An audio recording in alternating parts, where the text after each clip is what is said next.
hey there, and welcome back to Outside the Cinema, your weekly source for cult movie discussions. We're your hosts, Bill and Chris. Welcome.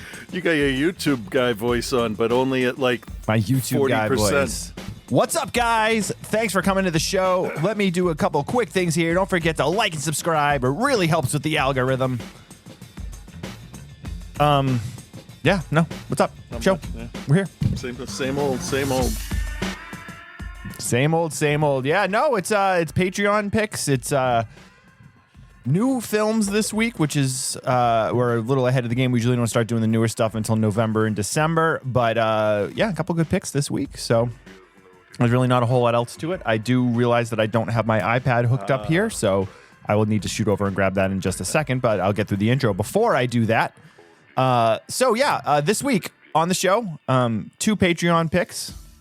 One from our good friend Barry. It's a name you don't hear very often. Barry, my wife's uncle, was actually named Barry, and he lives in Las Vegas, and he is delightful. I think delightful. Vegas is a good place for a guy named Barry. It just sounds right. I'm not making fun of him. It just that sounds like a West Coast name to me. I don't know. Well, he's from here, but yeah, I don't know. I'm trying to. Barry it also sounds like a Lynn. Sounds like a Lynn name. It sounds like an everywhere name. I'm just trying to like. It really does. Really does. And Barry's pick was No One Can Save You? No, that was Scott's. No. Wasn't it? Yeah. Was it? He picked. Did you just ruin the joke that I was going to run through the whole show? You sure as hell did. We could start this over again anyway. What are you doing? You gotta tell me what these bits are. All right, spoiler alert for the rest of the show. Barry's pick was No One Can Save You, and Scott's pick was VHS 85, because one of the films I really liked, and one of them I really didn't like. I don't understand the logic in that sentence. One is from Scott, one is from Barry, because I liked one and didn't like one. Yes, right. So therefore, the one that I didn't like was the one that Scott picked, and I was going to say that Scott needs to be more like Barry. Because I love the movie that Barry picked. Okay. But hated the film that Scott picked. Too late now, though. Cluing in your co-host is helpful. I just thought you usually roll I with do, me. but what I had sent... Very rarely. When's the last time you questioned something we started running on the show? Hold on. Let me call up my text here. Because I was under the impression... Should I just read the text? It doesn't matter at this point. I wrote... It doesn't matter. Oh, I guess that could be confusing. You want to cover VHS 85 along with No One Will Save You. It's on Shudder. We can group two new things together. We can make up a fake name. So I was under the impression... Like we did 2 weeks ago for Scott's other Patreon I pick. was under the impression 85 was Barry's pick. I'm confused. No. Well, I mean... I can see why you would think that, because Scott's actual pick was No One Can I don't Save know You, what and the then fuck is going we paired it with VHS 85 because we, as I know, Scott has talked about those movies before, and we usually cover them each year when they come out. So, either way, it doesn't matter. So they're both Scott's picks. We're just going to say they're both Scott's picks then. These are Scott's picks this week. Hey, No One Can Save You, which is available to watch in the U.S. on Hulu, and the new VHS 85, which is available to watch exclusively on Shudder. So we did VHS 94 last year. Was that the one that came out last year? Right, because 99 was before that, just to fucking confuse us. Right, yeah. So oh no, 99 was last year, because that's the one that had the guy that was in Deadstream. Yes, which was the only even remotely redeeming part of that film last year. Yeah. I mentioned last year when we talked about VHS 99 that this series is literally like, if you looked up the term law of diminishing returns, like it should be like the poster, like here is a film series that has so much promise and so many good ideas going for it, but yet every time we try to execute it, we put less money into it and less ideas into it and try to cram more bullshit. Yeah, what I don't understand is why they don't solicit like ABC's of Death did for some of their stuff. Why don't they say, hey, there's a lot of guys out there, submit this stuff so we don't have to put any fucking money into the production. We'll just rent it from you. Yeah, we'll just pay you off afterwards. I think it's because Shudder, I think Shudder and Bloody and Disgusting essentially own the series at this point. And that's fine. So, I mean, they keep... Well, I mean, I think it's because Shudder and Bloody and Disgusting essentially own the series at this point. So, I mean, they keep... And the thing, we're getting probably a little head in almost into the territory of the actual review, but like they brought in good filmmakers this year to work on this, and it, spoiler alert, still doesn't work. Yeah, So we'll get into it deeper. Yeah. But. Yeah. Mm. Patreon, as we had mentioned, Scott obviously is a big part of the show, but he is also really is truly a member of our Patreon at patreon.com/outside the cinema. Despite being a major part of the show for the majority of its existence at this point, he's still a supporter of the show. And a lot of you guys that are listening to the show aren't necessarily, but a lot of you are. So we really appreciate you guys. First of all, we appreciate you just for listening. It doesn't matter whether you're a supporter or not. But if you like the show and you like what we do, the best way to support it, other than listening, is to join the Patreon. And for $5 a month, you get access to our show archives. If anyone out there needs a link to our show archives, I usually send it when you sign up. Sometimes it gets lost in the ether with the weird messaging system that Patreon does, but let me know. I will send you a link to it. You can download anything you want out of there. There's thousands of hours of content that's not available anywhere else, plus all of the episodes up to like the last 20. I usually put them in batches. When they're not like on the main page of like the podcast feeds anymore, I'll upload them to the thing. But I mean, you can go back through most of our feeds back to like episode 400 or something like that. But all that stuff before that isn't available anymore. So you have to get it through us. Yep. Plus all the throwdown movies are in there. Special music shows are in there. Tons of stuff. Plus, if you sign up, you get the Patreon feed, which gets you new music shows, which we usually do a couple of a year. Any special episodes that we do, commentary stuff, like all that stuff that goes on the Patreon there, that also goes into the archives. Patreon.com/outside the cinema. Thank you guys for supporting the show. I have to get my iPad so that I can play audio. Okay. So, Chris, say something for I don't know. What are we 8 covering seconds. first? And I'll do that. I guess. Well, I don't know. I sat down actually to while I was watching this last VHS, and I thought I would rank all of the shorts compared to each other. And I did that. I just wrote down all the titles from their listings, and then I assigned a number value to them, and then I didn't actually write any ranking down. I just have them all listed here with their numbers. So I thought I'd put together a list of how I rank the entire series of VHS shorts. Maybe for next week. That's cool. I got no problems with that. Yeah.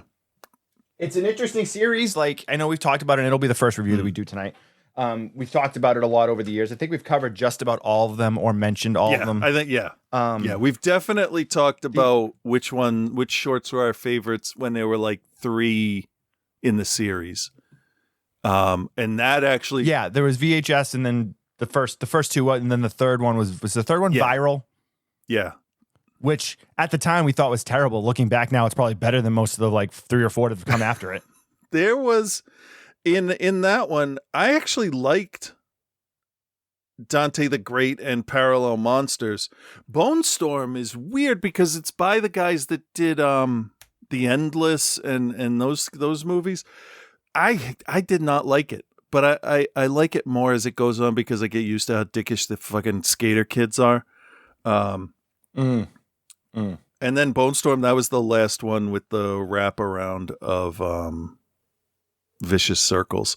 So there's definitely in all of these there's a varying amount number of titles, because the first one there's the wraparound 1, 2, 3, 4, 5 shorts in the first one.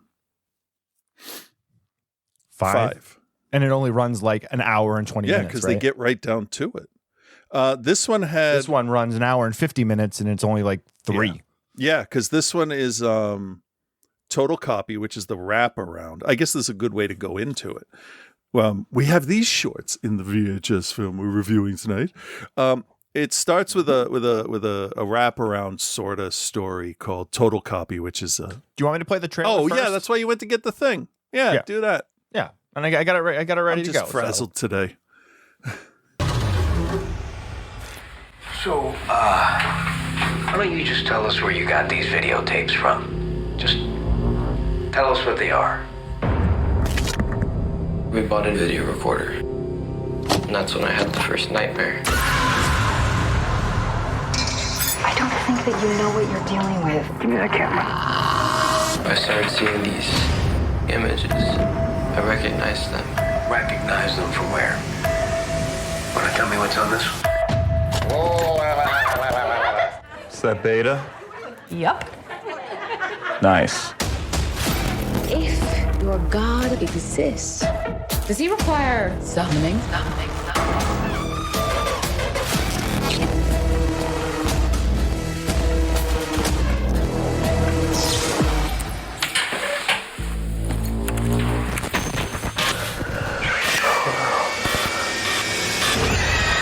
Where did you get those tapes?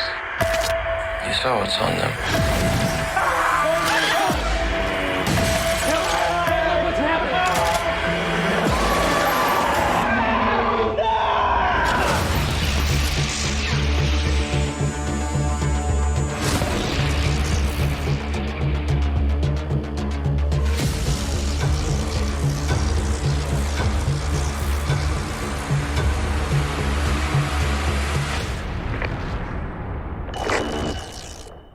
All right, VHS 85, featuring directors David Bruckner, Scott Derrickson, Natasha Kermani, Mike P. Nelson, and Gigi Salguerrero. You may continue, Chris. Okay. So I just want to call it up here because on IMDb it doesn't list a short named Ambrosia, but the Wikipedia site does. Yeah, and it's also listed in the credits of the film. It is. Okay. Good. Yeah. Yeah, if you watch through the credits, because I watched through the credits just to make sure there wasn't any wacky stuff. And also because the song that closed the movie out with the credits was a guy doing a really bad Weird Al Yankovic impersonation. Oh. So I wanted to make sure that it wasn't really Weird Al. And I was like, I'm really mad about this. Right. But if it's Weird Al, I'm like, okay, that's props. But no, it was a guy doing a Weird Al impersonation, which made it even worse. Okay. Sorry, continue. Okay. The band was called like Bonded in Blood. It was something stupid. Okay. The song was called Doppelganger. It was awful. Sorry, continue. And another thing. All right. I didn't remember Ambrosia. Wait, hold on. Ambrosia was the cult. With the guns? Yep, but it was connected to Total Wake. I just got confused. Or no, okay. Wake. Full disclosure to everybody here. My daughter's face is completely like covered in whatever poison ivy, poison oak, or something, and I'm a little thinking about that instead of this. But I'll do the best I can. So, hey man, that's all we can ask you to all do. right. Man. So, Total Copy is what they call the frame narrative, and it basically gives us the idea that we are looking at a tape that has been used and used and used, and this is what's been recorded on it over monster truck pulls and all this 80s stuff that I was like, all right, I remember all that. That's fine. So, No Wake is the first one that connects to Ambrosia later, which I am very happy they did, because if they ended it there, I wouldn't have been very happy at all with that first story. It's also kind of a cheap way to be like, oh, we have 5 new tales when it's not. No, I mean, you have 5 tales. They're of directly different correlated. Yeah, so absolutely. Then we go back to I'll just go over what these are real quick, and then we can, I guess, talk about them. Sure. God of Death is a news crew, kind of like Ratma from the last one, where we follow with a cameraman and a woman, but it's based off of a horrific earthquake that happened in Mexico in '85. That I read, that's what they based it around of, and it's all about supernatural entities coming back. Yep, and that's directed by Gigi Salguerrero, who is she did that movie. Was it Gigante? Hold on, let me grab her thing here. She does it. She's mostly an actress. Oh, okay. She directed Satanic Hispanics, Netmare, Bingo Hell, Aztec, Mistress of Bone. So she's done a bunch of. She did, I think, an episode of the Purge TV series. Okay. Just going through here stuff a lot. ABC's A Death 2.5. She had a short in that. The Women in Horror Blood Drive PSA. She did one of those. Okay. So she's El Gigante is probably her best known feature that she directed, which is and it's actually not a feature. It's a short. I think it runs like 20 minutes if I remember. But it was playing a bunch of festivals that we went to. Okay. So it was very good. It was very good. So I like her. Yeah. And I like the stuff she's done. Yeah. And it says on her Wikipedia page, as a child, she stole a VHS of Child's Play from Blockbuster, but was too scared to finish watching it. I like everything about that sentence. That's nice. I would have let her steal it. Whatever. We can get more. All right. So that's fine. Next, we have another interlude with Total Copy, which is basically about this shape-shifting creature that they've named Rory and how they should treat it. And Total Copy's Total Copy's directed by David Bruckner, big-time horror movie director. Directed The Night House. Signal. He directed the Hellraiser remake. Oh, shit, yeah. A bunch of episodes. Yeah. Couple episodes of Creep Show. He did The Ritual. He directed Southbound. He was a director in the original VHS, and more importantly to our fans, he was director of The Signal. Yeah, sorry, I jumped on that. I'm just all over everything today. No, it's okay. I'm filling in the names as you're going through them. So I like him. I really do. I like him too. I do too. I like almost everything he's done, except for maybe his most recent output. Namely, this I don't movie. mind Total Copy. I think it's a good idea, but anyway. Next is Techno God. I'm gonna write okay. It's about a woman who's doing performance art with VR in '85 using something called an EYE iPhone. That was oh man, that made me so. That angry. was real. Before '85, that was real. Yes. The gloves, the visor, the VR, all of it was available from like 75 on. It was super fucking expensive and you needed a giant computer. But by 85, what she had is plausible in a horror movie. I was pissed about VR in the 80s as well, but no, I was wrong. So, it doesn't help. Also, this one is directed by Natasha Kermani, who is best known for directing Lucky, that came out in 2020, which was also like a Shudder original starring Bria Grant, which was the one where she kept reliving the same night over and over, with the guy kept coming into the house to murder her. Okay. I like those. If they're well done, it wasn't bad. Yeah. It wasn't bad. So then she also did Imitation Girl, was the other thing that she directed. Then we have another interlude with Total Copy 3. Then we go to Ambrosia, which connects back to the first one. And it really, it's interesting, I thought. And then No Wake. Well, those, and then so I'm sorry, No Wake and Ambrosia are both directed by Mike P. Nelson, who is probably best known recently for directing the Wrong Turn remake from 2021, that I think is a film that a lot of people never even realized was released. Was it worth it? It was okay. Right. I actually really like the original Wrong Turn films. I don't think I've watched any of them. They're not bad. All right. Backwoods horror. Yeah. And that was kind of, and he also did a film called The Domestics in 2018. I remember that. Which I know that I've seen. Yeah. It says it has Kate Bosworth. In the weeks following an apocalyptic event, a husband and wife venture across the countryside inhabited by deadly factions. I know I've seen this, but I just don't remember it. Yeah. And it's got Superman in it. Tyler Hoechlin from Superman and Lois, the reboot, and Supergirl. Okay. He's not a bad Superman. Yeah. I think he's a good Superman. So,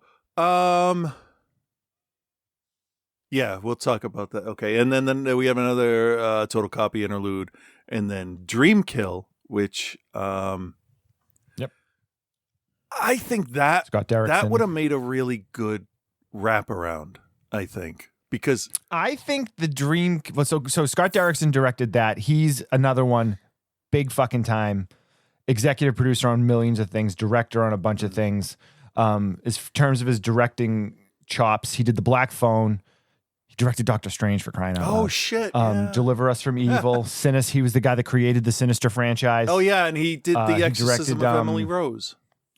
Yep, he also did Hellraiser Inferno. You got to pay your bills. Oh, he did that really bad. The Day the Earth Stood Still remake in 2008. With Keanu. Oh, it looked nice. It got him more work, so that's okay. Yeah, I mean, I really like Doctor Strange for what it is, and The Black Phone I thought was really good too. Yeah, definitely the people that made both Doctor Strange movies took a character I always found kind of bleh, and made it interesting. So Pointless. good. Yeah. Yeah. Continue. And then I'm on Derrickson's. and then we close out with the total copy epilogue, which closes the whole thing up, and the movie just kind of ends unceremoniously like the rest of them all do, and it goes to smash cut to credits. So Yep. Weird Al impersonation. Yeah. So how fast do you want to run through these? Probably pretty quickly. So before we get into the specifics of these from VHS 85, as guys who have watched a lot of found footage films, probably more than most people do, and because of the show, because we cover a lot of them, and I tend to like, even when I say like found footage, I mean most of them end up being bad, but I'll give. We've said this before.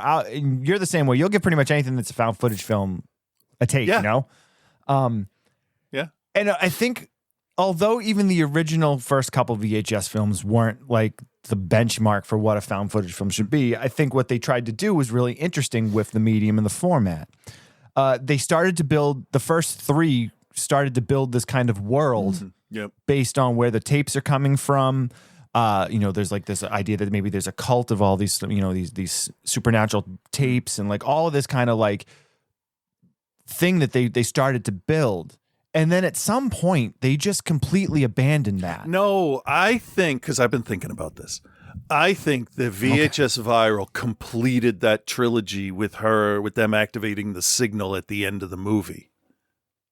Remember the ice cream truck? I think that's what it meant, because it said that the next one was supposed to be like a soft reboot. So when I read that, I'm like, okay, so the first three, that cult, that world, that dimension, Earth, is not the one we're in now with the new series, because that Earth has been totally taken over by whatever malignant force was spreading the tapes around.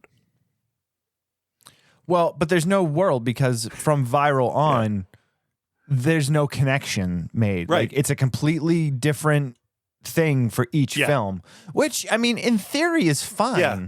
But I really liked what they were kind of building with that. And the fact that then they just maybe they didn't abandon, maybe, it completed the arc or whatever, but maybe you don't call the films under the same name and continue giving them. But then also the time frames of these take place in different spots too. So like, I feel like it's the laziest way they can do it, in that they are just going to have whatever directors they can get their hands on, and then have them make a film, and then they'll put it into however they need to. And overall, the budgets have gone down. I don't know the exact budgets, but it feels like the budgets have gone down on each one, and they have to get hokier and hokier with ways to make the format work. Yeah. And there's points where, and in this one, Dreamkill is the example, and it's getting a little ahead because we haven't got to it yet, but Dreamkill is the example of essentially completely throwing your entire like VHS type thing out the window and just like building it to fit your narrative, as opposed to working within the format you're supposed to be working with. Well, I don't think there's a whole lot of talk between the people. There may be, who knows? I have no idea how the films are made. I know that this one was made in 5 months. It was greenlit after 94, 99, whatever the fuck came first, did well. The budget for the first VHS says $242,000. I don't know what that means, because did they pull all those from somewhere else? Did like Ty West and Adam Wingard have stuff laying around, or I don't. Anyway, I'm getting way too deep into that. Right. Southbound has the best, most solid connection between its stories, and I think we get spoiled by that. I think for wanting the VHS series to continue something, I mean, it is continuing that found footage videotape thing, but I'm afraid we're almost in like a Halloween 3 area where we're like, and I know it's been 4 movies or whatever, not 2, but I don't know. I mean, they're still making them. We watched it. No, and that's the thing too, is like, I'll watch it and I'll continue to watch them. But I mean, it's no shock to anyone that's listened to this much of the show so far that I didn't like this. Yeah. I mean, there aren't many wraparounds in this series that I actually like.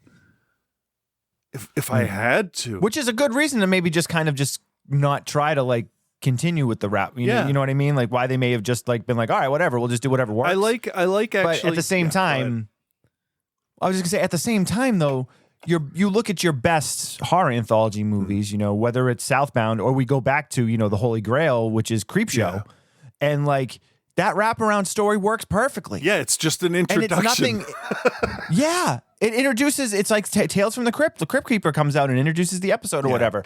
Like, there's ways to do it within the format that work better than like also trying to make the wraparound its own story type thing. Whereas like that's why I really like, even though they're not perfect, those first couple films, the wraparounds make more sense to me and work better within the universe that they're building, instead of like, so where did this tape come from? There's no, you know what I mean? There's no like, where did the tape come from? And why did this person have access to these, you know, these films and these tapes, and how did they tape them onto this tape? And like, it makes you ask a bunch of questions that they're never going to bother to answer for you. So why even bother asking I've them? given up asking the questions. Once we had that other one with the Medusa in the other one, and I'm like, that would have been the best capper for the end of the entire series, because you start with a mythical creature attacking people and you end with that. And that would have worked really well. Like, or it could have been the wraparound.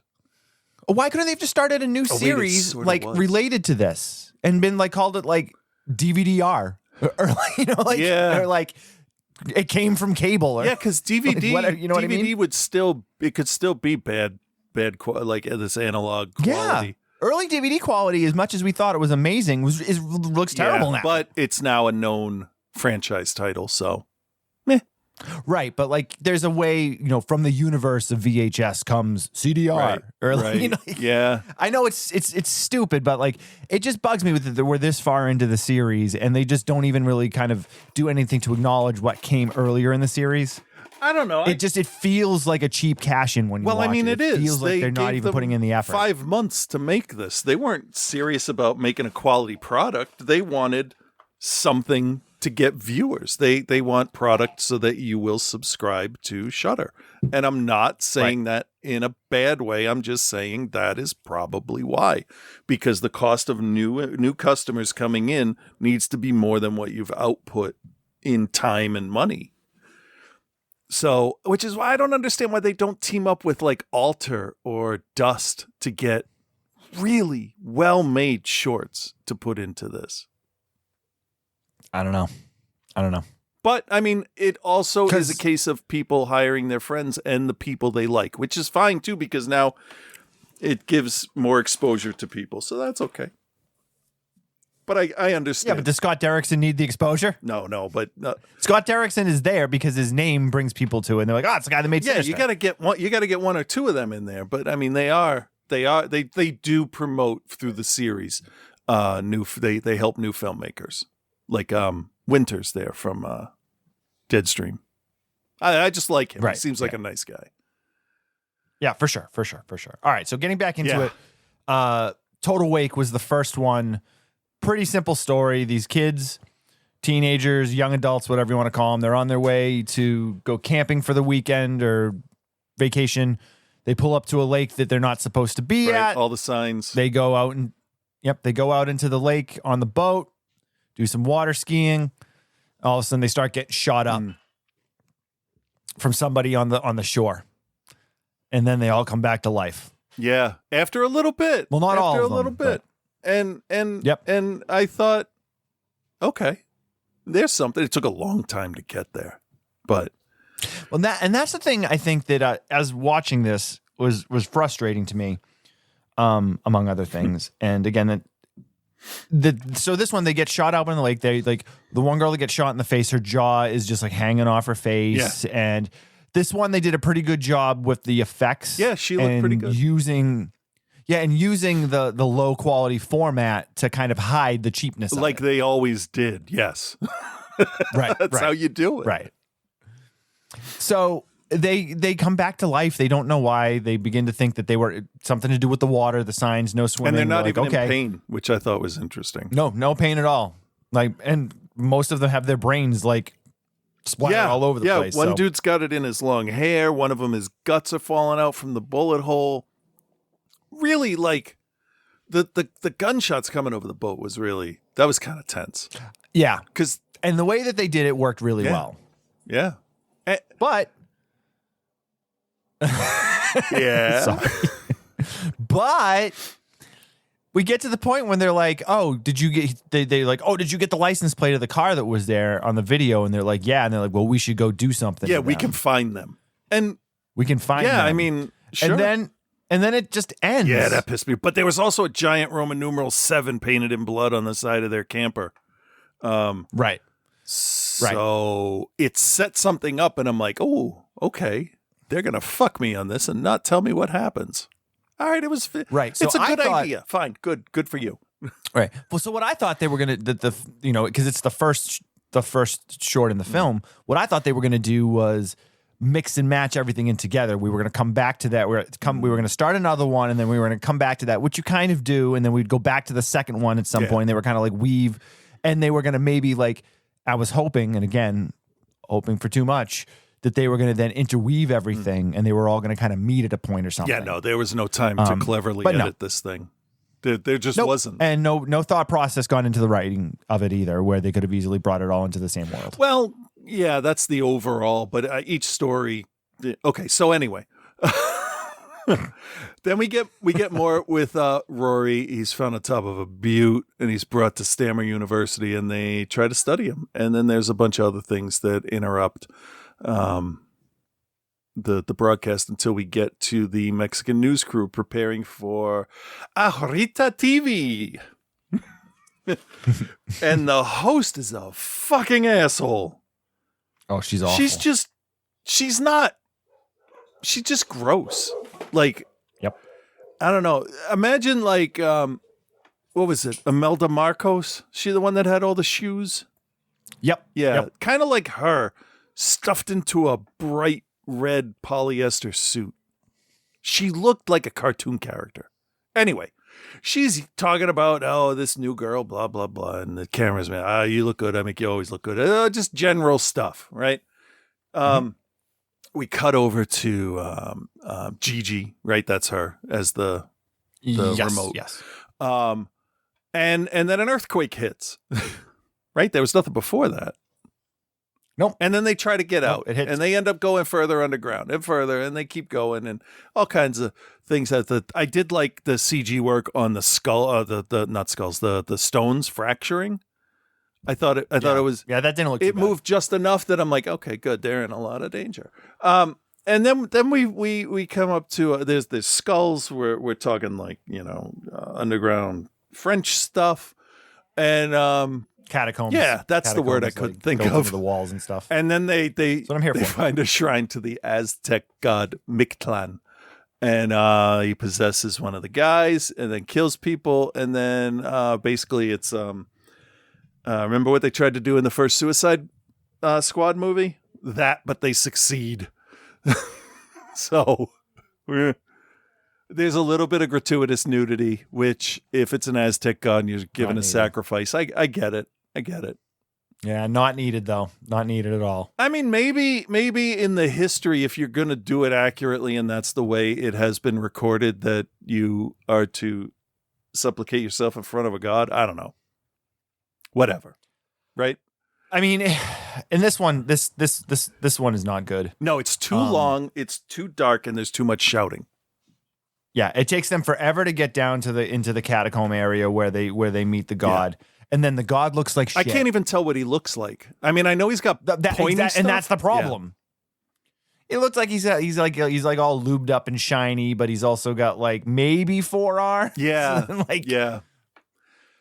and a dime store Spirit Halloween like headdress, and like it's just bad. It's just poorly written and like shot on I don't know whether they actually shot it on broadcast cameras from that time period, but they got the look of the broadcast camera from 1985. Oh yeah, it felt and different. now we're not talking a movie camera. We're talking like your Channel 5 Ion News studio camera. Yeah, right? Like Chronicle or whatever. Like there's a New England one for all the New England That's listeners if you want to Chronicle, which I think is actually still on. Oh yeah. Yeah. Yeah. But it looks bad, and I know that was probably done to, again, try to hide some of the shortcomings of it. But the broadcast camera doesn't, it's not kind. It's not kind to the look. Yeah, you know what I that's mean? true. Whereas at least cinema cameras, and even cinema cameras from that time period, were, way softer on the look of things. And I know it's a stylistic choice. Broadcast camera is going to give you a really harsh, nasty look. Yeah. But it also then ruins the way everything looks. In this, not necessarily in general, but in this. No, that makes sense. Yeah. So you didn't like that one. Nope. So then Spoiler alert. we move to another part of Total Copy, and we find out that Rory can transform, and he's starting to look human, sorta. Not really. They say he does. Not but he really. doesn't. He has the vague outline of a human sealed in a plastic bag. How about that? Stupid. It looks dumb. Yeah. Yeah. And they argue about safety procedures and shit like that. Now let's go to Technogod. Do we have to talk about this? I'll do it. I'll do it all. That's fine. Okay. All right. Thank you. There was a movie called Nightmares. Do you remember that? It was an anthology movie. Do you remember? We covered it probably 10 years ago. The Bishop of Battle? The guy that faces off against like the NPC from Tron in an arcade, and he gets to the final level, and the thing comes out. Yeah. I am the Bishop of Battle. This is that, but worse. So Ada is a performance artist, and she says that the world killed God and replaced him with the God of technology. This is like high school edgelord shit. It just was bad. So the idea behind this whole thing is that she's doing her whole thing talking about God, blah, blah, blah, blah, blah. She must have seemingly summons a computer demon, and it chases her around. And the audience thinks it's part of the act. And then she's ripped apart. And then the worst part of the whole thing happens. They take the visor off her head. And I don't care if I spoil this, but like her whole face is gone and her eyes are bugging out. All Total Recall style. This was too dark and just bad. I didn't like it at all. It was my least favorite of the whole thing. This one is the worst, I think, in the entire series. I didn't want to go that far, but that's how I have it ranked. I'll go that far. It's the worst. It's the worst in the entire This series. is very close with another single short for worst ever in the series for me.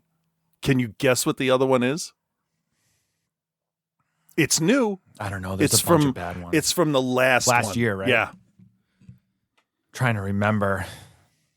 There was the one with the guy from Deadstream where they went to like the other dimension. Yep, that was good. I like that. That wasn't bad. That was the only actually one in that one I think I remember. Because he's got personality to spare. Yeah. I don't remember and the so other does ones. the girl, the woman. I have to remember her name. I hated Ozzy's Castle, or whatever the fuck it was called, the game show. Oh, the fake game show. Yeah, that was pretty bad. Yeah, that was. We're talking like this is the Ozzy's was like a parody of a trauma film that doesn't know when to say no to the wet gore. It was just. Yeah. It was just ugly. And I get that's what you're going for. You wanted an ugly world, but it was just ugly to the point of caricature. And I couldn't.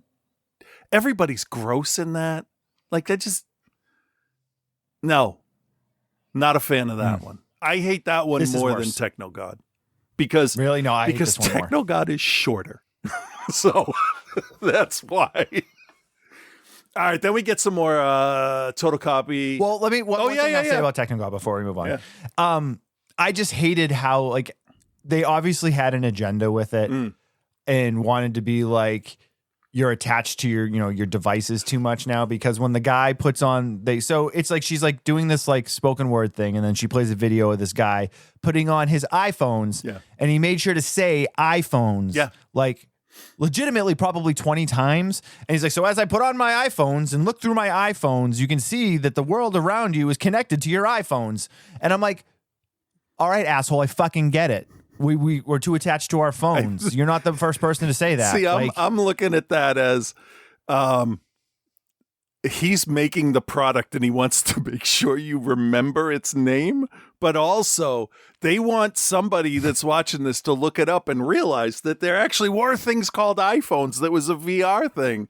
And then we look at it and go, oh shit, okay. I didn't. Yeah, I took it as he was just like, we're all attached to you're all going to die because you can't take your head up from your phone or whatever. And I didn't understand. She comes out and she's like, how many of you believe in God? I would have left. No, really, it's a question. How many do you believe in God? The technique. It was fucking garbage. I would have left at that point because if that's how you're going to start, I don't want to hear what you have to say one way or the other, honestly. I thought it was garbage. It was garbage. I'm not a fan of half-assed performance art. I'm not a fan really of performance art. I try. There's some I like. There's some dancing that I do enjoy, but not this. Not when it's like performance poetry.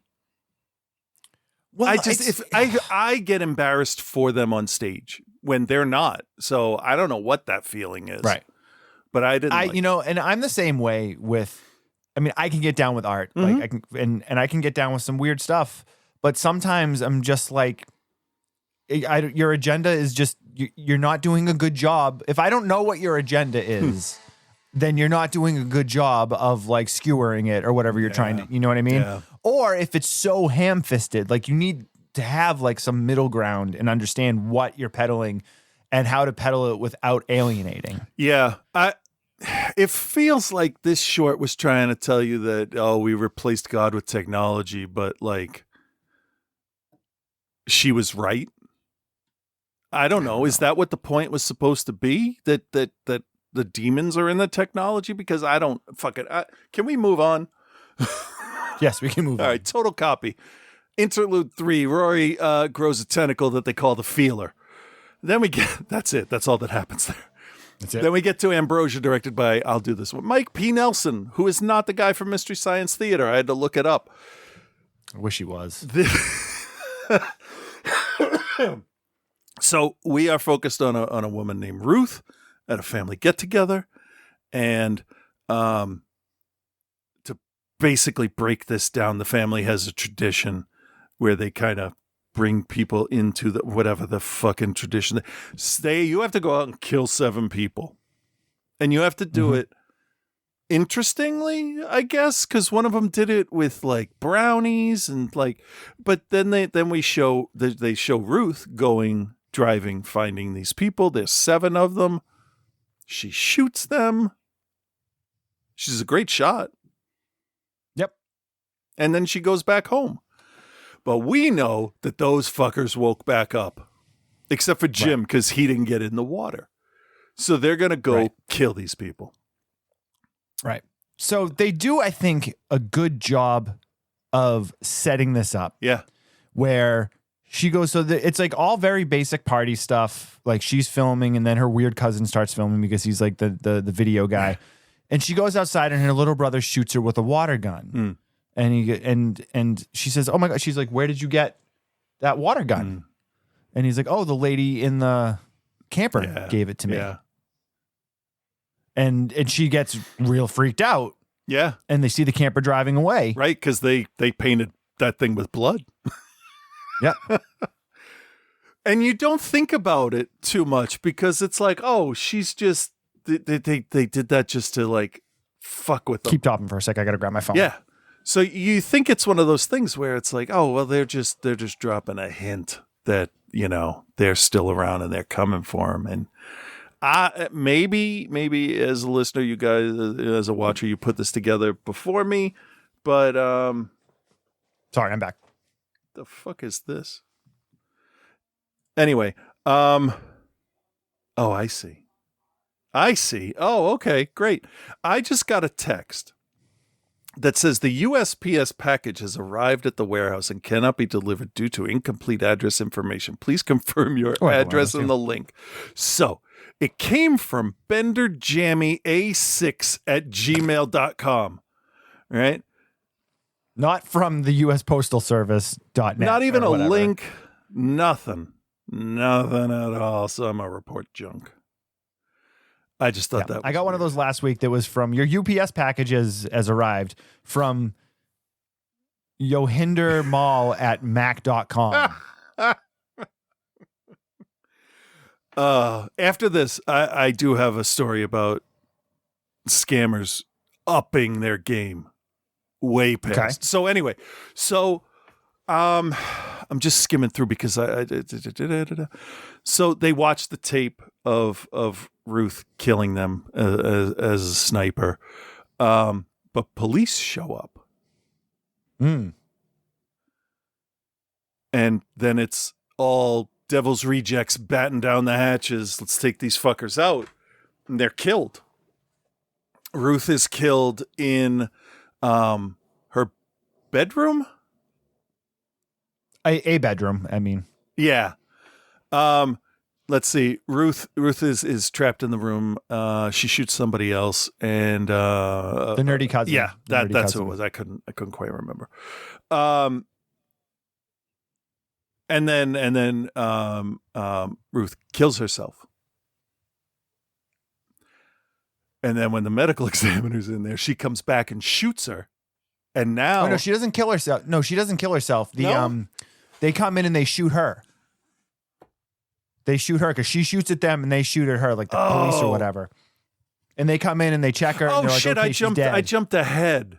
Yeah. That's right. They're like, okay, she's dead, and they leave, and then the medical examiner comes in, and she wakes up and shoots the medical examiner. Right, because she's and, like, coming looking off around. Yeah, she's coming off the last bit of information she had before her brain went bye-bye. Right. And then she shoots the medical examiner and hears other people coming, and she shoots herself under the chin, only she doesn't die. So Yeah, which I think is great because, like, if they're in a state, and this is all theoretical, obviously, because we don't have this information, but if they're in a state like Texas where, like, you get the death penalty for coughing wrong, I'm kidding, Texas.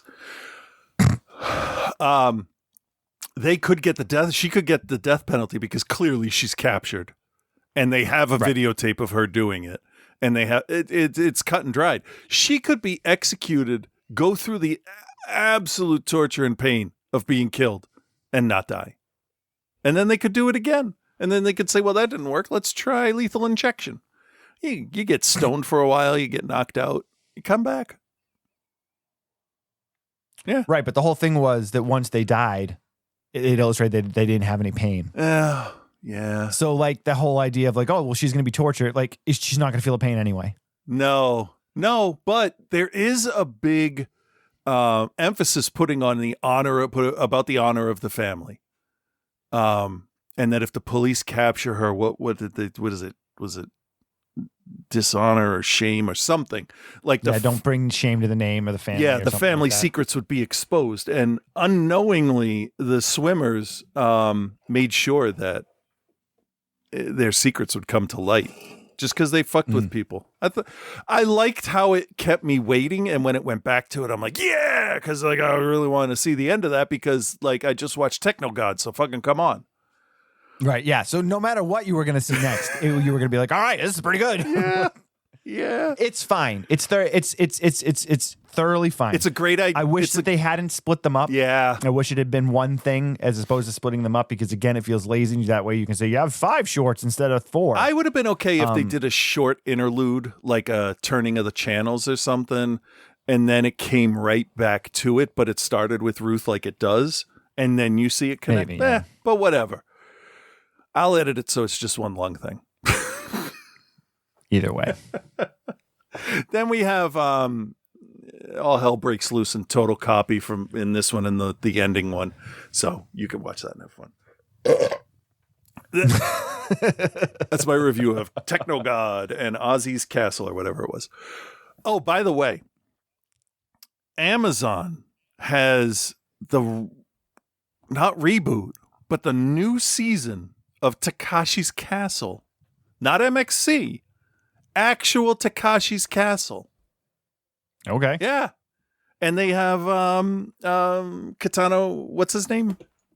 Takashi. I just said his name like 4 times and I forgot. But he shows up as a computer head doing voices because I know he's getting up there.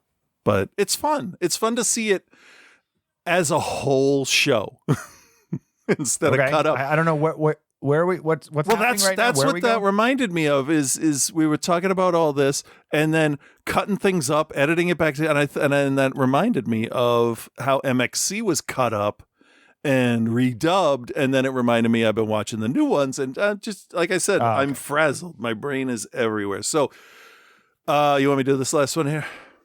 Yeah. So the total copy thing starts to crank up. We know that what's the kid's name? Rudy, Riley. What the Roger? creature thing? Yeah, Rory. Yeah. Yeah. So we know now that Rory is mimicking things, and they're worried about him. They think he's sick, but the guy that's like the head of the thing is like a dickhead, and of course, like all fucking dickhead scientists, is plowing forward without any knowledge of the situation. So we know where that's going to end up going. Oh, anyway. And then it goes into the next one, which is Dream Killer. Yeah, and what we get is a murder straight off, pretty much from point of view, if I remember right. Shot in like 8 or 16 millimeter footage. Yeah, not VHS. Yeah, it does separate it, doesn't it? Well, if you saw Sinister, yeah, and you like the way that throwback footage looks in that, then this is for you because it literally is the same exact thing. Yeah, I was thinking about that too. Like I don't have a problem when directors do that, do the same thing over and over again. It's like a signature, because like musicians all have their signature sounds and stuff. So why not? Just don't overdo it there, Mr. Derrick. I mean, if there hadn't been like 3 Sinister movies that he had done it in, maybe. Hey, at least it's not slow motion. What I mean? Like, no, he could not love really. slow motion. No. This basically is someone is mailing tapes that have been recorded a week or so before the murder is actually killed. The murder is actually committed and the person is killed. Right. I just left a bunch of words out of that sentence. I followed you, but I've also seen the movies. Yeah. So it comes down to these two cops, Detective Wayne. We have Detective Wayne, Bobby, and Detective Gunther, Brady. right? Gunther was the kid. Yeah. Who was mailing the tapes. Who is the son Bobby's of... son. Yep. And Wayne is the partner. So this time, actually, we are with the cops, and we see that like they are actually investigating and trying to solve a case. And they figure out that it's been dropped in the same mailbox at the same day. You can't tell the time, obviously, but it's dropped in the same mailbox every week on the same day. And they stake it out, and they catch the person. And it's Gunther. Bobby's son. Which is the most atypical, like, 80s goth punk rocker type kid you've ever seen. Oh, yeah. It's also son of the director, I might add, is it? Okay. Yeah. That's good. At least it wasn't, After Earth. What? After Earth with Will Smith and his kid. Oh. Yeah. Well, wasn't he the Karate Kid? No, that was Jackie Chan and Will Smith's kid. Oh. All right. So the rest of the movie plays out with an interrogation backdrop of Gunther, and as it goes on, they talk and we flash to stuff. And I'm going to say I liked the end. It's sort of predictable, but I was okay with it. What do you think? As a whole, I think Dream Killer is the strongest of the bunch.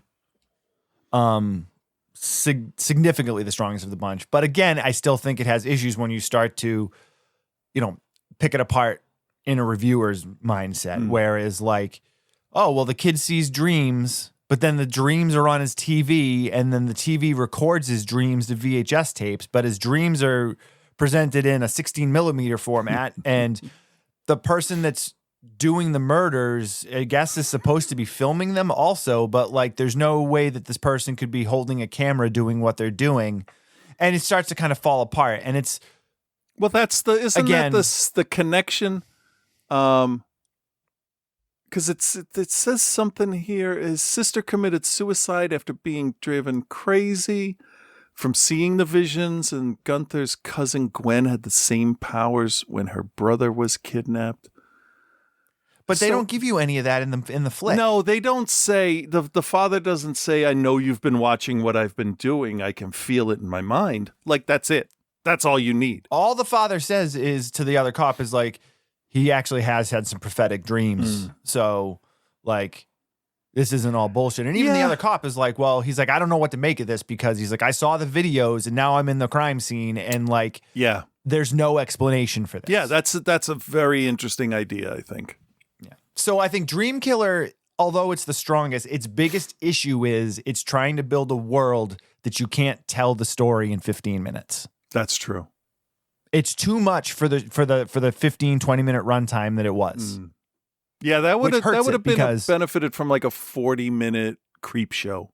45, something like that. I mean, honestly, it probably was the type of thing that it could be its own feature. Yeah. If built out and, created more or not presented in a found footage form. Maybe that's what that is, because I'll tell you, in order to rank all of the VHS entries, I've watched everything except the mini ones that I didn't know about. I'm going to find out about them. But there's also Kids vs. Aliens and Siren. Kids vs. Aliens is based off of Slumber Party Alien Abduction.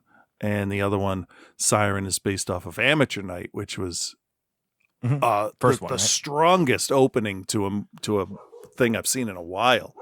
Even a better opening, I think, than the truckers, the two guys in the truck in Southbound. That was good, but that told a full, complete story, and you could actually care about everybody in it. Anyway.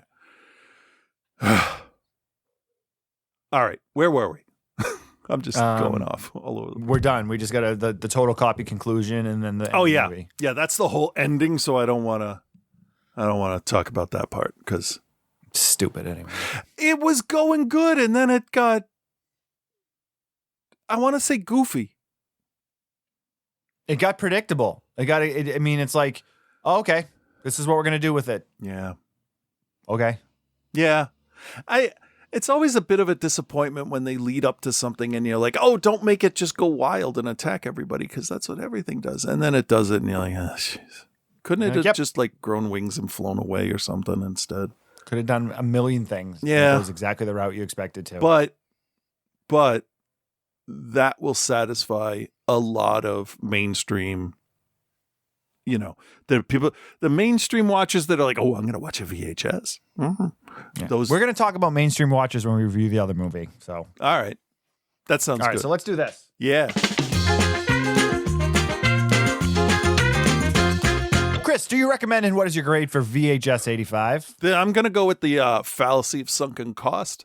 And I'm going to say, if you've watched them all, go ahead. I don't think you're going to be that upset if you've heard our review. If you've watched it, I'm curious if you agree. But yeah, I'm going to say go ahead if you have Shudder.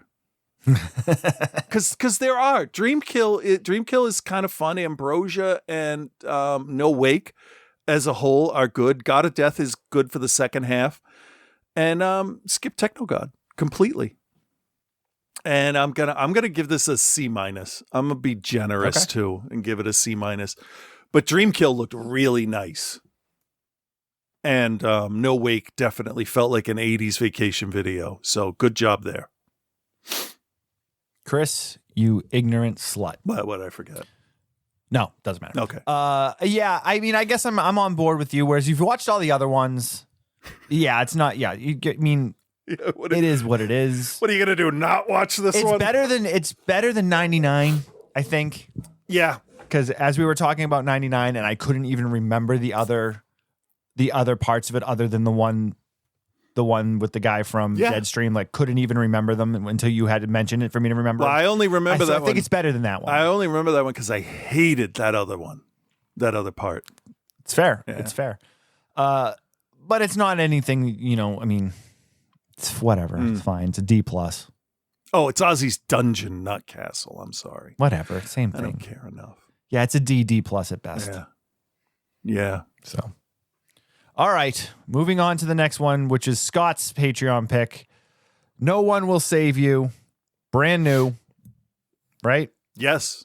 This month on Hulu. This month on Shudder. Hulu. Yeah, on Hulu, which I no longer have. Yeah. So, Written and directed by Brian Dutfield, starring Caitlin Dever, who was probably best known from the Dope Sick series that was on Hulu about the opioid epidemic. Yeah. Okay.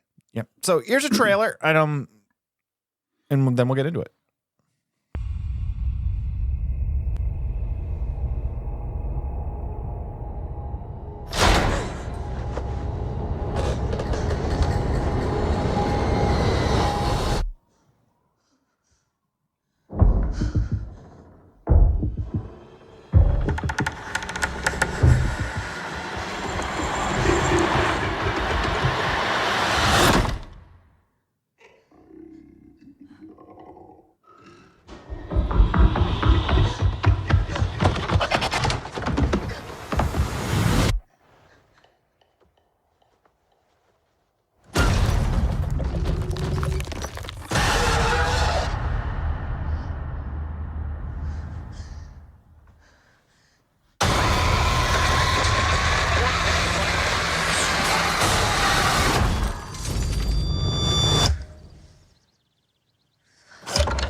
All right. No One Will Save You. Be able to watch on Hulu.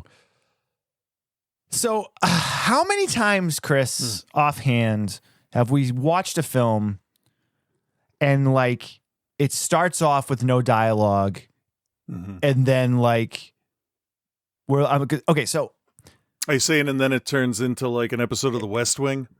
Yeah, or whatever. Like, so first and foremost, I will put this out there for everyone. This film, there's no dialogue through the entire runtime. There's like one line of dialogue, and then there's some aliens that are talking, and some distant kind of like. But this is the first time, and I'm not going to say that it's the only movie, but this is the first time where I've started a film and been like, okay, they're going with the no dialogue, and I was waiting for all of a sudden everybody to start having conversations and everything, and it just never comes, and I fucking love that. Yeah. Yeah, because if love you don't that they have committed to, talk, to it. Why would you? Yeah. And it works perfectly for the characters and the way this film is presented. So Brian Duffield wrote and directed this. He also did the screenplay for Love and Monsters, and I believe he also directed Love and Monsters, if I'm not mistaken, and Underwater. Yeah, Underwater. I enjoyed. I liked Underwater a lot too. I didn't see Love and Monsters. I didn't either. And I know he did the screenplay for like the Divergent films too. So he's an up and coming guy for sure. He did something else that I just read the title of. Skull Island? Not that. I don't The know if Babysitter? I knew. Yes. Yep, he wrote The Babysitter. Yep, that was some good writing. I enjoyed that dialogue a lot. And the story. Yeah. So we have Caitlin Dever, who plays Bryn. She is our main character. She's like the thing says, an exiled, anxiety-ridden homebody who must battle an alien who's found its way into her home. It's like, that's okay. I guess that's technically right, but it's a pretty simple explanation. Yeah, that's not going to drag me in. No, this film has got a lot more to it when you start to peel the layers back. So she plays Bryn. From what we can tell, she's living she lives alone in a home in a small town somewhere. It doesn't matter where, somewhere in the US. And she's doing, her best to get by. We know that she's had some sort of tragedy in her life. We don't really know much about it other than she and her friend Maud, something happened. Yeah, that's really all we're given to start. But it's real bad. Something is real bad because when she travels into town and it's your like very basic like small town, not middle of nowhere. Well, actually, kind of middle of nowhere. It could be. Old school, like Main Street type, post office, police station, library. That's all there is downtown. We're talking a setting like No Country for Old Men. Yeah. Like the more or any town in Maine that's not Portland. Actually, yeah. Yeah. If it's not Portland and it's not Bangor, that's it's just raccoons. But like she's shunned by everybody. Yeah. Everybody, like, she waves at the neighbor just gives her a dirty look and walks away. She gets into the town. Yep. She's like literally hiding from everybody. Like she sees a police officer, she hides from the police officer. She sees some people, walking, and she's like very much like doing her best to not be seen, to the point where she's like hiding behind cars. Yeah. And you're like, okay. How so bad is what she did at this point that she has to hide? Right. Or is it just is she got some mental problems, or like we're not given anything, Yeah. and that's good, and that works for what they're trying to do. So we notice though that as she's riding her bike and she's in town, there's these burnt rings in a lot of the people's lawns. Yeah, just Small dead spots. small rings. Yeah, like a dead ring, like 3-4 feet wide. Yeah, the interesting not like thing, giant crop circles or anything. No, but the interesting thing I thought is that they're not perfectly round and they're not fully formed. They don't always touch. It's very organically random, and I like that idea. So at first you're seeing all of them and it doesn't click in your head until after you see, we know there's aliens, until you see the alien and you're like, oh, that bright light, I know what's going on. Okay, all right, good for you, movie. Yeah. You set that up nice. Yeah. So she comes home. She goes to bed. She's woken up in the middle of the night with some sounds in the house. So obviously at first she thinks, somebody's coming to her home. Damn, you all right over there? Yeah, I just didn't balance that properly and I took stuff out. So, whatever. Well, nothing broke. So. Anyway, so she wakes up. She hears sounds in the house. She walks out of the room and she catches the glimpse of something. Yeah. And they're not hiding it in this. This is not like they're trying to fool you. No. You know it's an alien. Yeah, I mean, the poster is her being lifted up in a beam of light, all fire in the sky. Like, so there's nothing at all. Yeah, they're not hiding this. Not hiding this. So the next scene is her trying to get away from this alien in her house, or running and hiding, and it's aggressive. But you're not really entirely sure how aggressive it is. Right. It's got they also seem to have these sort of like kind of like mind powers where they can kind of control things and like move things. Yeah, like a decent level of telekinesis. Right. So it tries to grab her, it uses some telekinetic powers, and she swings around and she's holding what was it, a piece of wood or something that was in her hand? It was the bell. She has, she's because she doesn't go into town, she's building a model a la Beetlejuice of the town. And it's the bell tower on either the church or the schoolhouse. I couldn't remember because it's busted at that point. Yeah. But yeah, it's from her model. Definitely. Right. So the alien pulls her in using his telekinesis or his powers or whatever, and swings her around, and she's holding it in her hand as she swings it around, and she swings around and stabs the alien right in the head with it. Yeah, and kills because the alien. She was frozen. It doesn't seem like she would have been able to stop it. Right. And that's exactly what it was. Yeah. So she sticks this alien in the head, it drops down, and she's like, all freaked out, obviously. And that's kind of where we get going. So she gets up, she wakes up the next morning, she tries to use the phone doesn't work. So there's also some sort of like electromagnetic pulse type thing that the aliens do. Which yeah. kills all the lights, kills all the electronics, kills the phones, all that stuff. Oh yeah. So she's forced to. You don't need them communicating with each other. Right. So she's forced to, she's got this dead alien on the floor. She doesn't know what to do. So she's going to go into town. She gets on her bicycle and rides her bike into town. And she runs across the mailman's truck in the process. It's flipped up on its side. Mailman's nowhere to be seen. She rides her bike into town, and people are still shunning her. And she runs into the police chief and his wife, who we know are related to what happened in some way, shape, or form. You can kind of deduct exactly what it is. And I also don't want to give away everything in this because it literally just came out like 2 weeks ago. But this So you know explains there's why something she going was on. hiding from the police. Right. So there's something going on. Her history with them is somewhat, it's transparent that they hate her, Oh, yeah. And that will never change. and that will never change. So she then, rather than, be like, hey, there's a dead alien on the floor. And I expected this to be where the dialogue was going to come in. Oh, yeah. Because we're like 25 minutes in now. And I'm like, all right, they're going to abandon this. Nobody's actually going to go full in on a no dialogue film. But they don't. They don't take the cheap way out. I expected her to go to like the desk there and be like, hey, listen, Yeah. there's a dead alien on my floor. And then they'd all start making fun of her. Right. But But they don't do that. You know that there's been no dialogue and she doesn't really talk. And them cutting away when she walks up and the guy's trying to ignore her, you're like, that's all I need to know. She's going to grudgingly get whatever she needs or be kicked out, one or the other. It's not going to matter to the story. So, Right. So she just turns around and leaves. yeah. She's hyperventilating. She's crying. The bus goes by and she's like, well, fuck this. I'm out of here. And she buys a ticket for the bus. Yeah. Gets on the bus, puts her sunglasses on and her hat down low so nobody recognizes her. Mm-hmm. Gets on the bus and it's on its way to Portland, Maine or wherever it's going. Yeah. Yeah.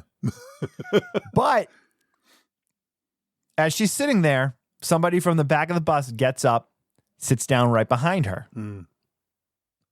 She can feel it. The person sitting there, she gets very uneasy, so she gets up to try to move.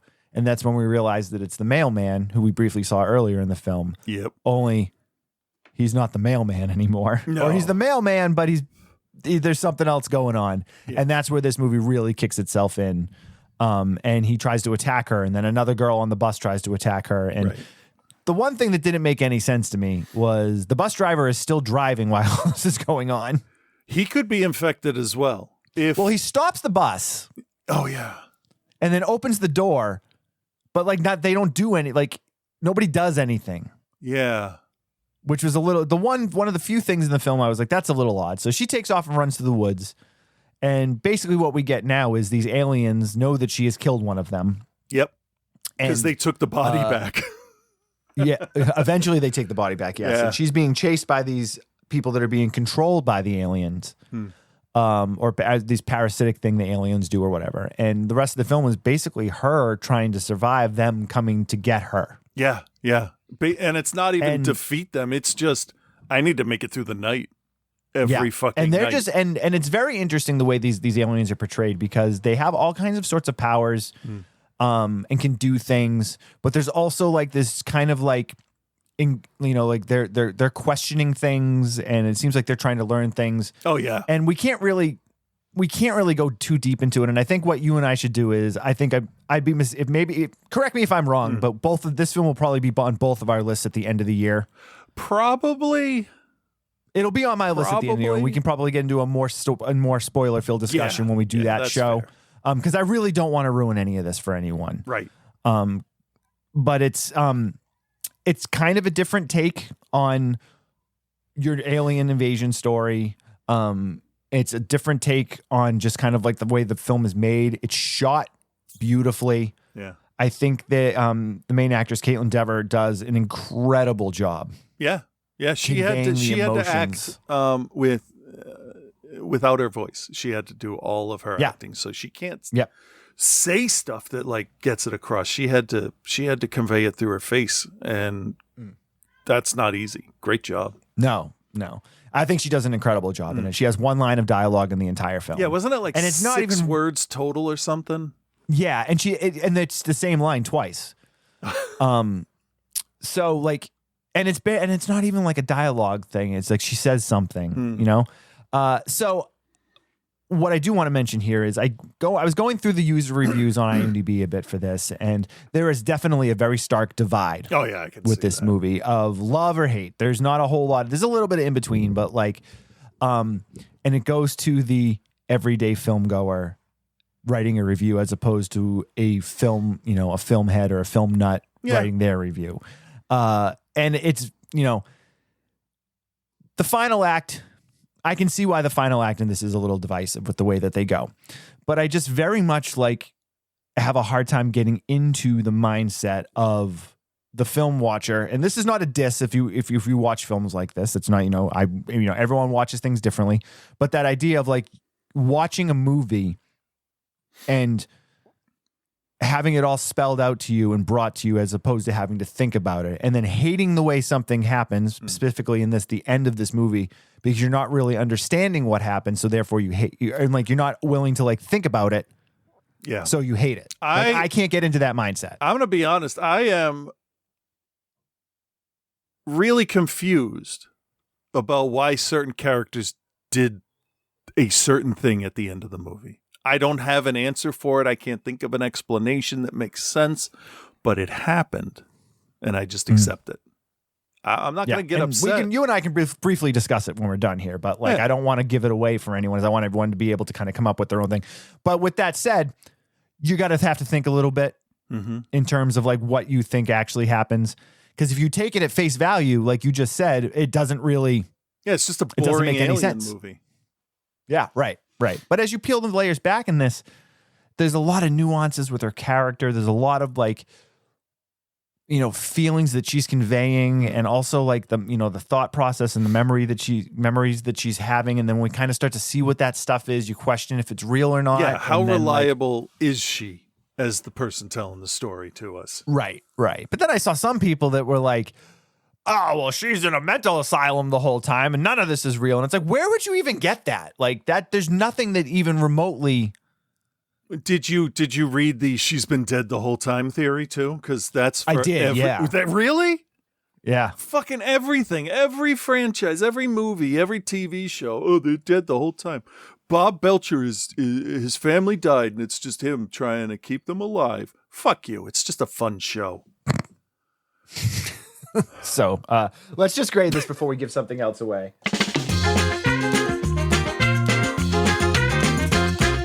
All right, I know that's not as deep a review as probably people want, but we'll talk more about this at some point, I promise. Chris, what do you recommend is what your grade for No One Will Save You? Yeah, I'm going to recommend this. There's a lot of night filming, or at least it takes place at night. And I think that unlike some other stuff, Ozzy's Dungeon, maybe you can actually see what's going on. And that's great, God of Death. And it's really helpful to know what's going on with your characters. Oasis of the Zombies. The blue light, obviously blue is alien light. We know that. So is red and green. All light is alien light when it's coming in at like 15,000 watts outside your window. Yep. And it's also a really smart way to light the film. Because is. You don't have to explain anything. Yeah, and it can be harsh lighting in one direction. And you're like, yeah, aliens. Okay, fine. So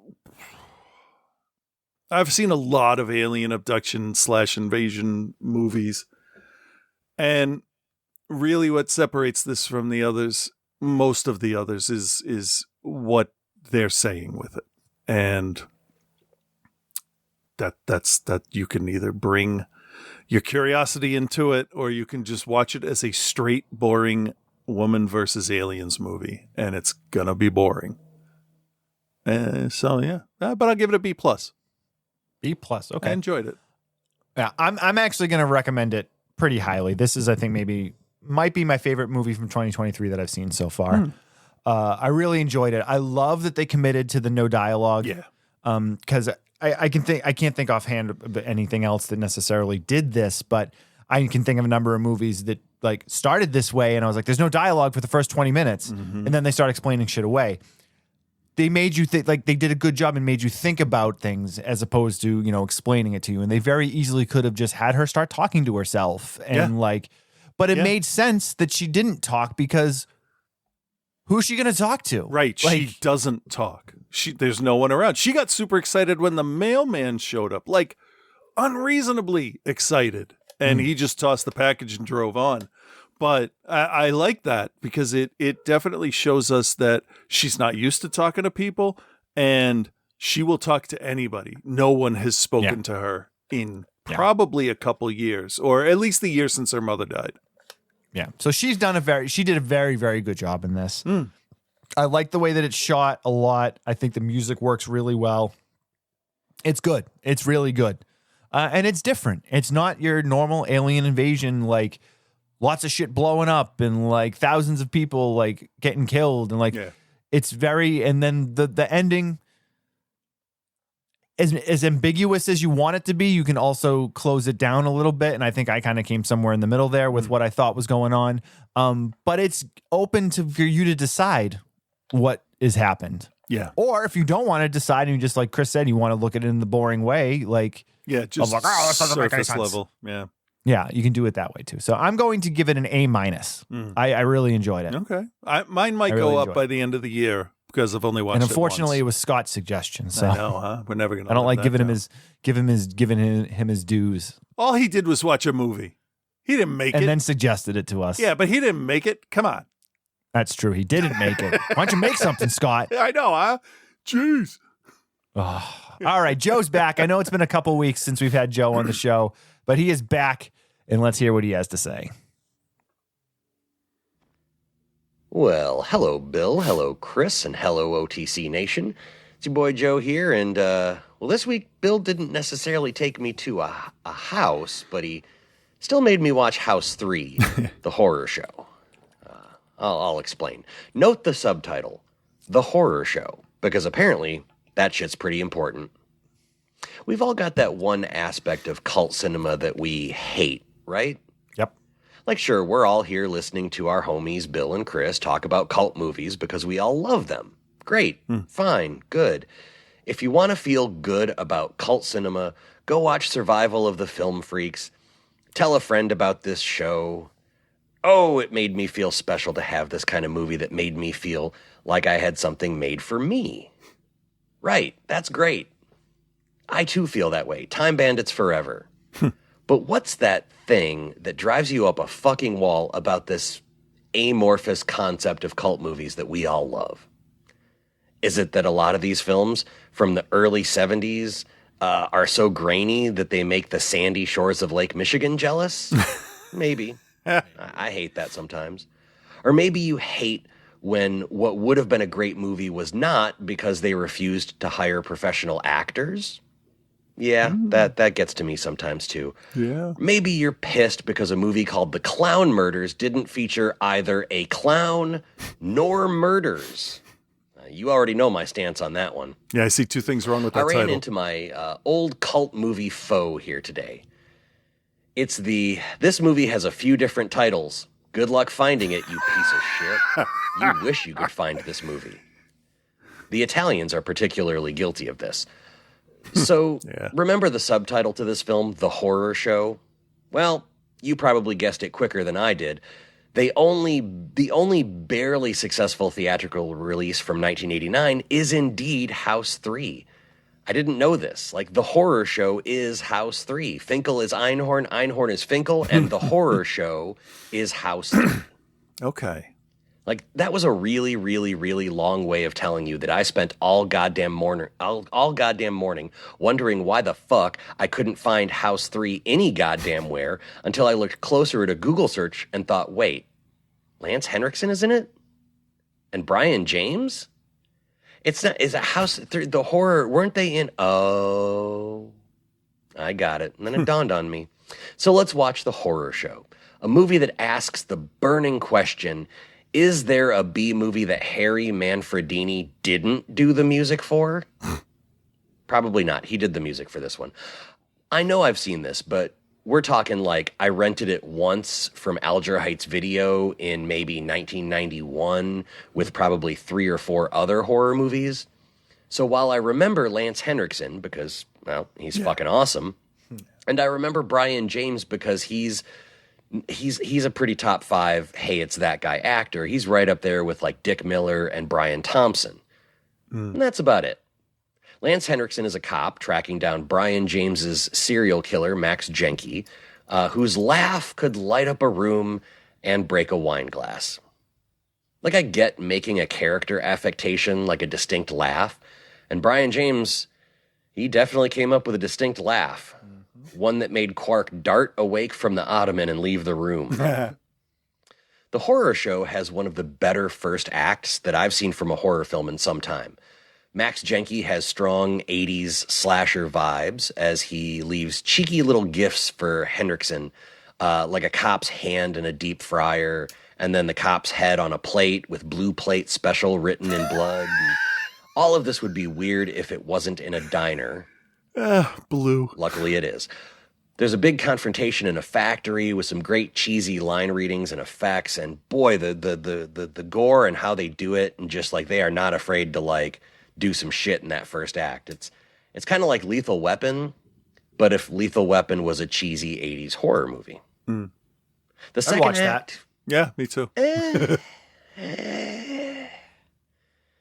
get it. I mean, I'm not in this to see how shitty your kids are or how troubled your marriage is. And yet here we are. There was this really interesting character that should have been played by Jeffrey Combs or Crispin Glover. He's a doctor studying the paranormal, and he's trying to warn everyone that Max's ghost thinks everyone fucked up, and now they gotta find out. Like, why can't we spend more time with that guy? Why can't I spend more time with the guy who's mowing his goddamn lawn with the loudest goddamn lawnmower outside my house? That'd be great. The second act usually slows down for exposition, but goddamn, you got Lawrence Tierney to show up for a day, and all you had him do was like 2 lines, then you gave him his per diem and sent him on his way. Like, you couldn't put another scene in there with him, but I have to sit through like 20 minutes of Dee Dee Pfeiffer fending off her horny boyfriend to no payoff whatsoever. Great. Act 3 is exactly what you both expect and want from a theatrical release horror movie from the late 80s. Figure out how to kill the unkillable killer?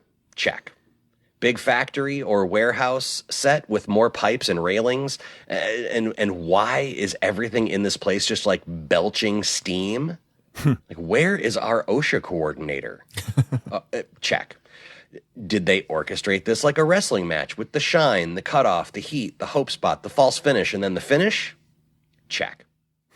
The amount of annoyance I experienced not realizing or knowing that The Horror Show and House 3 are the same movie is equal to how much I enjoyed watching it again.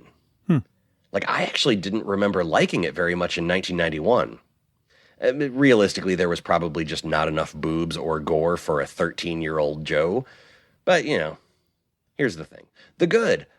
Oh, the cast of character actors here is off the charts good. Brian James is fantastic as the bad guy. You forget that sometimes Dee Dee Pfeiffer was a smoke show. And what gore was in there was actually really good. The bad. Boy, that second act is a trudge to get through.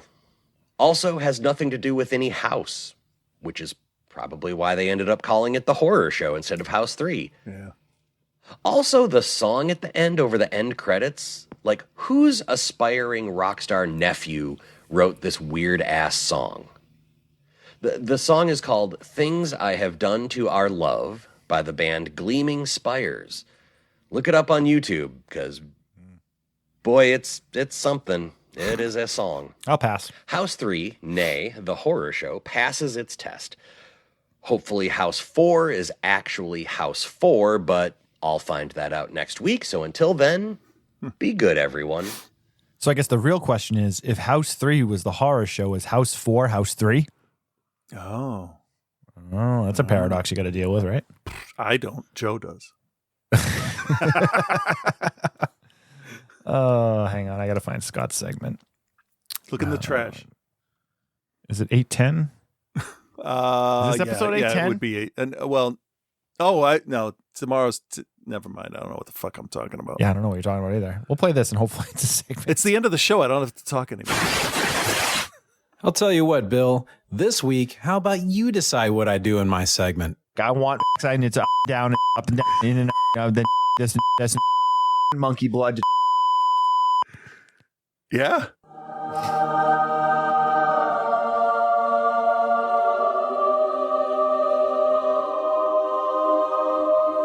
What? Yeah. Holy shit.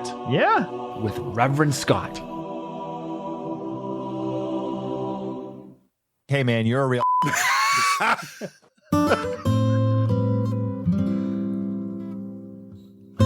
Hey there, Bill and Chris. This is Reverend Scott. He seems like just a the quiet kind of weirdo. You wish I was quiet. Yes.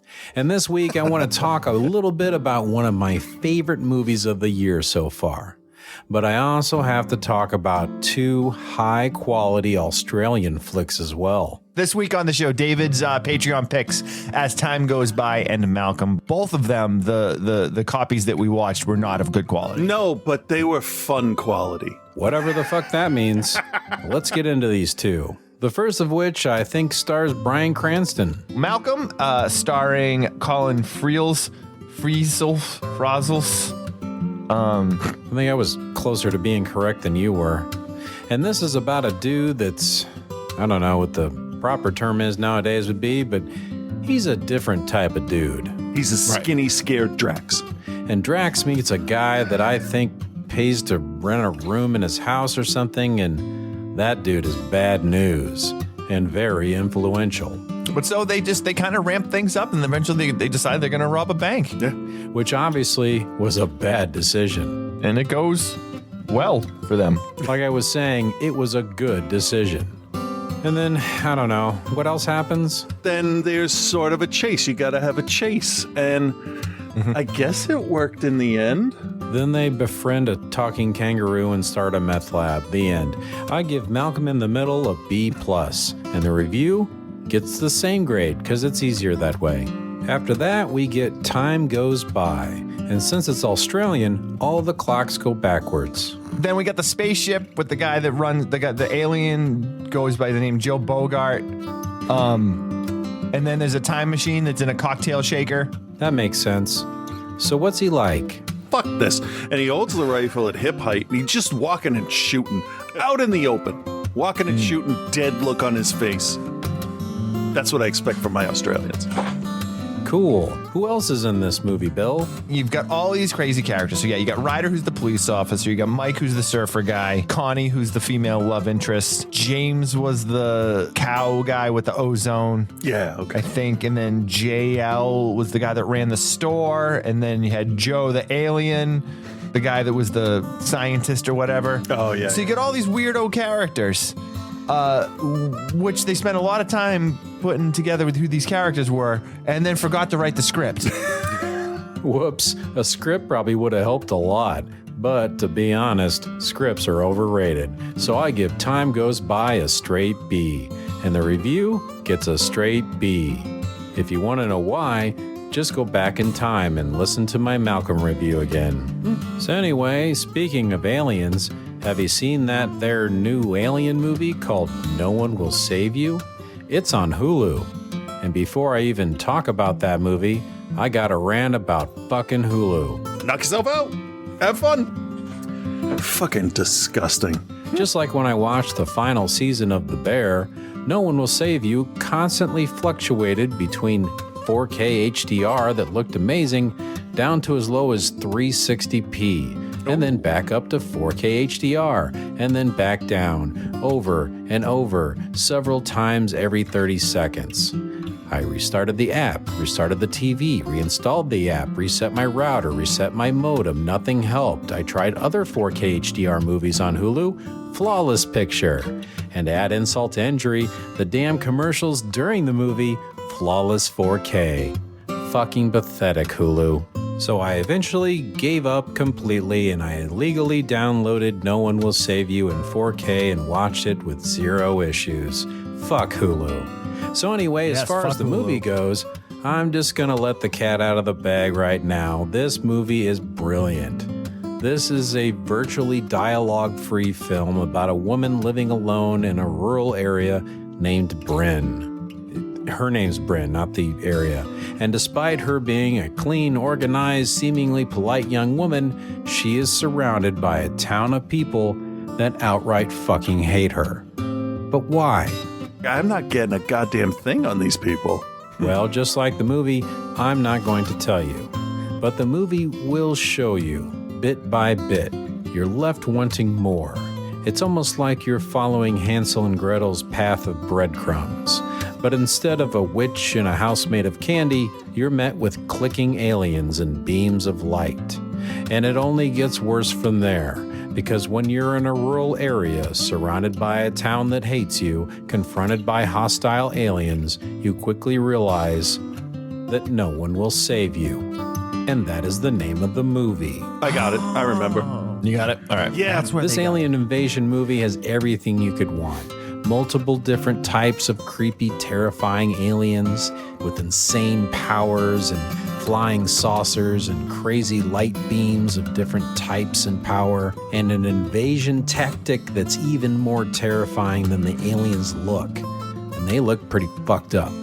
And on top of that, you have a main character that just fights tooth and nail for her life against all odds. I wish I could just make you turn around. Turn around and see me cry. This has just about everything you could ever want to see in a suspenseful, horrific alien invasion movie. And also, it tugs at your heartstrings too. And as much as I'd like to get a little bit more in detail, I'm trying to do my best not to spoil everything for you. Because I'd really like to know more people got a chance to see this before anything was ruined. Even though it's on shitty Hulu, and it costs like $30 a month. But don't worry, Bill will personally take care of that for every single listener that wants to see this. So if you guys, hear the reviews and you're interested in seeing these, let us know. I don't really necessarily have an issue getting them to you guys if you want to watch them. So I give No One Will Save You a straight A. And I highly recommend that you have Bill pay for you to watch it. Never. Okay, that's enough for this week, but make sure you all tune in Outside the Cinema next week for some spicy drama as Bill and Chris argue about the size of my penis. Yeah, that's a big thing. Gross. It wasn't that big. All that and so many more big things. But until then, peace and love, guys.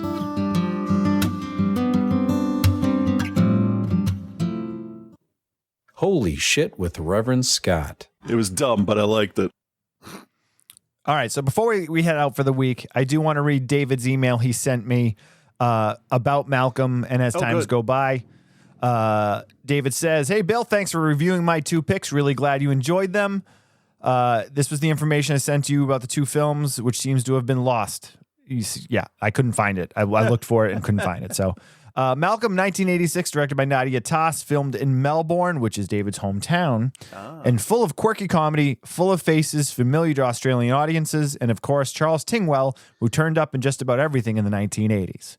This can be found for streaming on Netflix Australia. We could have VPN'd it, Chris. We could have VPN'd it, and we didn't because we're idiots. Well, I'm not checking every country's Netflix to find it, but I would have started with Australia, so that's fine. It would have been the best place to start, yeah.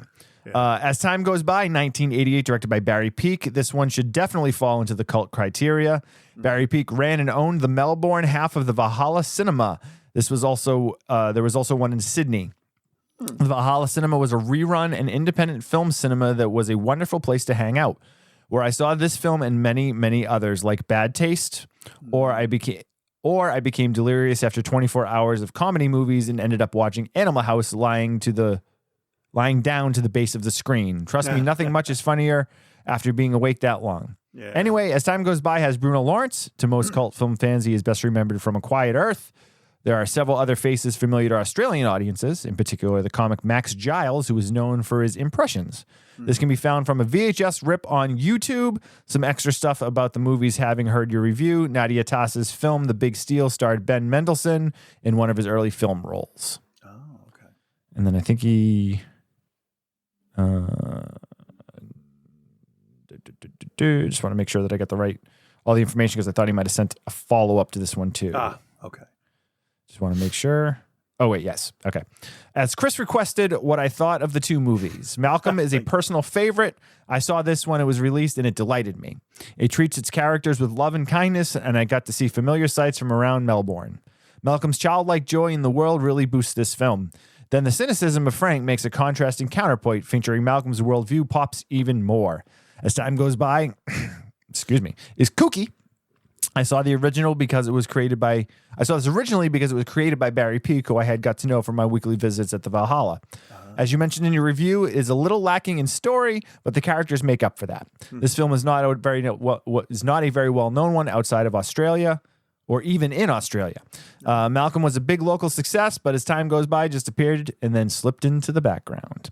David, thank you very much. I thought both of those films were absolutely worth the time, and I hope you enjoyed our reviews of them. Yeah. That's for me, that's the best thing about doing the show.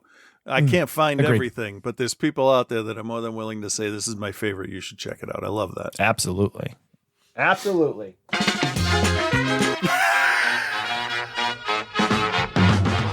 Thank you guys for listening. If you would like to join the Patreon, patreon.com/outside the cinema, suggest some flicks. We're going to get into some more next week. Also, I don't think there's anything coming up in particular. Back on a regular schedule for at least the next couple of weeks. Yeah, should be, yeah. Yeah. All right, cool. That's all I got then. Chris, anything? Nah. All right, cool. Everyone have a good week. We'll talk to you soon. Bye-bye.